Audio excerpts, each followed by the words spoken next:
trying to teach students who have never seen shoes how to tie shoelaces. You might start by modeling and then asking them to attempt. But what if you were never able to tell them whether their performance was right or wrong? Clearly, feedback is a critical component of effective instruction. If we don't provide feedback during instruction, how will students ever tell right from wrong? Positive feedback simply involves acknowledging student behavior in some way to indicate that the behavior was correct or appropriate.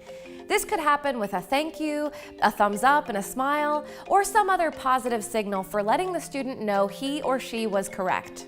You might have heard that praising students is an ineffective or even counterproductive strategy. There are books and curricula that push this idea, but research on this is overwhelmingly clear. Verbal acknowledgement of student success is associated with positive outcomes. Research clearly demonstrates that in addition to positive feedback affecting the behavior to which it is directed, frequent positive feedback is associated with increased achievement, more active engagement, and less disruption during instruction. Students who receive high rates of verbal acknowledgement also report having a more positive view of both school and their teacher. To be effective, positive feedback must occur only after a behavior and takes the form of simply acknowledging that behavior as correct, appropriate, or successful. To be clear, feedback is not simply providing students with positive statements, it is feedback on specific behavior as it occurs. For positive feedback to even take place, the teacher must develop and deliver instruction that effectively sets the student up to achieve. It is up to you to set the stage for success. Students that are not earning positive feedback will require more intensive or differentiated instruction to increase the possibility of success, which of course increases opportunities to deliver positive feedback. Positive feedback can and should be delivered in a simple and natural way. While giving away prizes and tangible items might be necessary for students with more intensive needs, for the majority of students, frequent positive verbal acknowledgement will be more effective and much easier to apply. Take a look at some different ways that positive feedback might occur.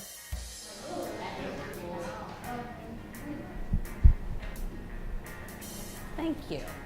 Now, I want to thank you all for getting your work done in class today. That shows me you're focused. I appreciate that. Thank you. Hey, you did a great job on this section today. Why don't you take first pick of the computers? These are some tough concepts, so I want you to know that I recognize how hard you work to stay with it. Great job today. Discuss with your group how often you believe you and others in your school provide positive verbal recognition to the average student. Then, think about what strategies you have for increasing this type of feedback.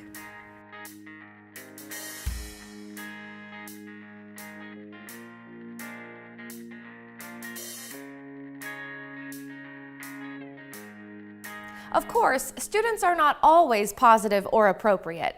So, in cases where errors are made, they need to receive corrective feedback, which is simply feedback indicating that the student's behavior was not correct. But the corrective part involves setting the student up to make an improvement. We know that when students receive corrections as opposed to simple negative comments, they are more likely to be engaged and successful into the future. Correction generally begins with a question to allow the student an opportunity to self-correct. If there is no self-correction, then the teacher begins reteaching in order to get the student to demonstrate a correct or more appropriate behavior. When considering academics, it's normal to ask a student to reconsider a rule in order to correct an error. Responding to behavioral errors should be approached in the same way. Let's look at some examples of effective error correction. Hey guys, what's the direction for right now? Working on journal entries. Exactly. That's what time it is. Can you show me how you can get it done too? Thanks, I appreciate it. Dallas, do you think what you just did fits with our rules for respecting others? But she was bugging me. What might have been a more respectful way of dealing with it? Just ask her to stop. Exactly. I'm sure you'll remember next time. Allie, should your phone be out on your desk during class? No, but I was just looking for something in my backpack. Show me where it needs to be before it gets taken away. Thanks.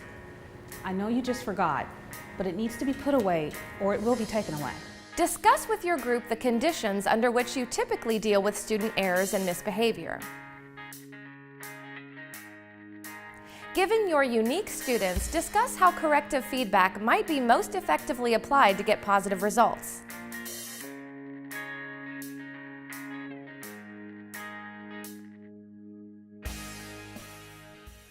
When instruction is working, students are successful, and when it's not, students are more likely to fail. But how much success does the average student need to have to make up for the inevitable failures? We know that if we can create instruction that makes students successful about 4 times for every 1 failure, it's a good predictor for future success. In terms of ratio, while a typical student might be very successful with a success to failure ratio of 4 to 1, students with a history of failure often require 10 times more success than failure in order to encourage and predict continued success.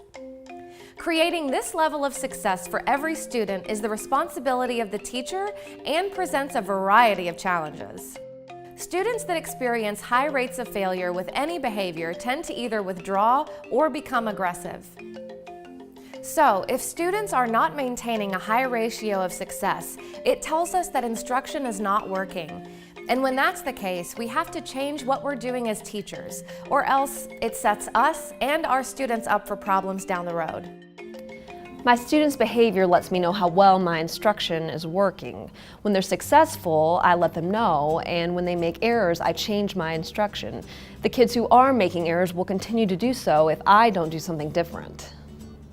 I try hard to provide instruction and reminders to keep my students as successful as possible. The more successful they are now, the more successful they'll be in the future. And that makes my job just a little bit easier.